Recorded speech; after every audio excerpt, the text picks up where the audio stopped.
कुछ लोग हर जगह पसंद किए जाते हैं, क्लासरूम में भी, वर्क प्लेस में भी और जिंदगी में भी।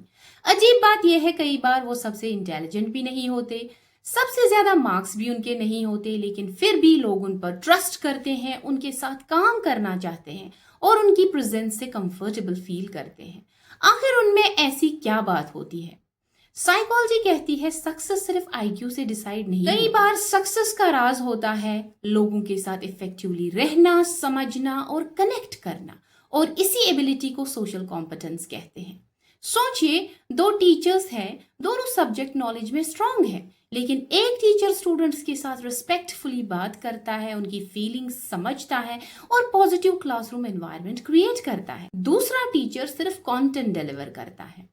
आप किस टीचर को याद रखेंगे? एक टीचर के रूप में सक्सेसफुल होना, स्टूडेंट्स का ट्रस्ट जीतना, कलीग्स के साथ काम करना, पेरेंट्स से कम्युनिकेट करना, इन सब के लिए सोशल कॉम्पिटेंस जरूरी है। साइकोलॉजी कहती है नॉलेज इंपॉर्टेंट है, लेकिन सोशल कॉम्पिटेंस नॉलेज को इम्पैक्ट में बदल देता है। यूजीसी नेट एग्जाम के लिए सोशल कॉम्पिटेंस एक कॉन्सेप्ट है, लेकिन जिंदगी के लिए ये एक स्किल है, और फ्यूचर टीचर के लिए ये स्किल ऑप्शनल नहीं, एसेंशियल है। यूजीसी नेट आपको लेक्चरर बना सकता है, डिग्रीज आपको क्वालिफाइड बना सकती है, लेकिन स्टूडेंट्स के दिल तक पहुंचने के लिए सिर्फ नॉलेज काफी नहीं होती, सोशल कॉम्पिटेंस भी चाहिए। क्योंकि लोग अक्सर ये भूल जाते हैं कि आपने क्या पढ़ाया था, लेकिन वो ये याद रखते हैं कि आपने उनको कैसा महसूस कराया था। साइकोलॉजी कहती है सोशल कॉम्पिटेंस किसी एक क्वालिटी का नाम नहीं, ये कई इंपॉर्टेंट एबिलिटीज का कॉम्बिनेशन है, जैसे कम्युनिकेशन स्किल्स। सिर्फ बोलना ही कम्युनिकेशन नहीं होता, बल्कि अपनी बात को रिस्पेक्टफुली और इफेक्टिवली एक्सप्रेस करना भी कम्युनिकेशन है। फॉर एग्जाम्पल, क्लास डिस्कशन में कॉन्फिडेंस के साथ अपनी बात रखना। Second is empathy. सिर्फ अपनी फीलिंग्स समझना काफी नहीं, दूसरों की फीलिंग्स को समझना भी जरूरी है। फॉर एग्जाम्पल, फ्रेंड अपसेट हो तो उसकी सिचुएशन को फील करना और सपोर्ट करना। Third is cooperation. जिंदगी में हर काम अकेले नहीं होता, दूसरों के साथ मिलकर काम करना भी एक स्किल है। फॉर एग्जाम्पल, ग्रुप प्रोजेक्ट में सबके साथ कंट्रीब्यूट करना।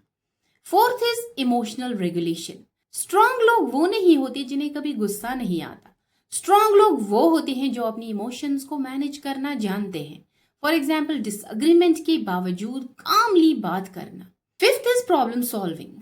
हर रिलेशनशिप और हर ग्रुप में चैलेंजेस आते हैं, सोशली कॉम्पिटेंट पर्सन प्रॉब्लम्स को बढ़ाते नहीं बल्कि सॉल्यूशंस ढूंढते हैं।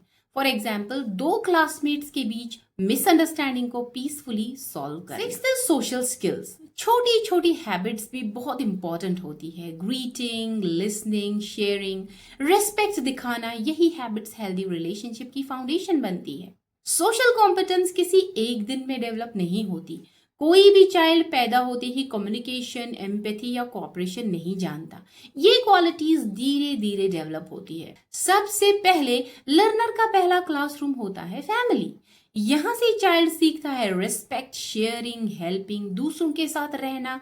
फिर आता है स्कूल, जहाँ लर्नर सिर्फ सब्जेक्ट नहीं पढ़ता बल्कि टीम वर्क, फ्रेंडशिप, लीडरशिप और रिस्पॉन्सिबिलिटी भी सीखता है। उसके बाद पेयर ग्रुप, फ्रेंड्स के साथ रहकर लर्नर समझता है डिसएग्रीमेंट्स को कैसे हैंडल करना है, कोऑपरेशन कैसे करनी है, रिलेशनशिप कैसे मेंटेन करनी है। और फिर सोसाइटी एंड कल्चर हमें वैल्यूज, सोशल नॉर्म्स और रिस्पॉन्सिबल बिहेवियर सिखाती है। इसीलिए सोशल कॉम्पिटेंस कोई चैप्टर नहीं, एक सफर है। हर कॉन्वर्जेशन, हर फ्रेंडशिप, हर क्लासरूम और हर लाइफ एक्सपीरियंस हमें थोड़ा थोड़ा सोशली कॉम्पिटेंट बनाता है। और इसीलिए एजुकेशन का असली मकसद ऐसे इंसान बनाने हैं जो दूसरों के साथ मिलकर बेहतर जिंदगी और बेहतर सोसाइटी बना सके।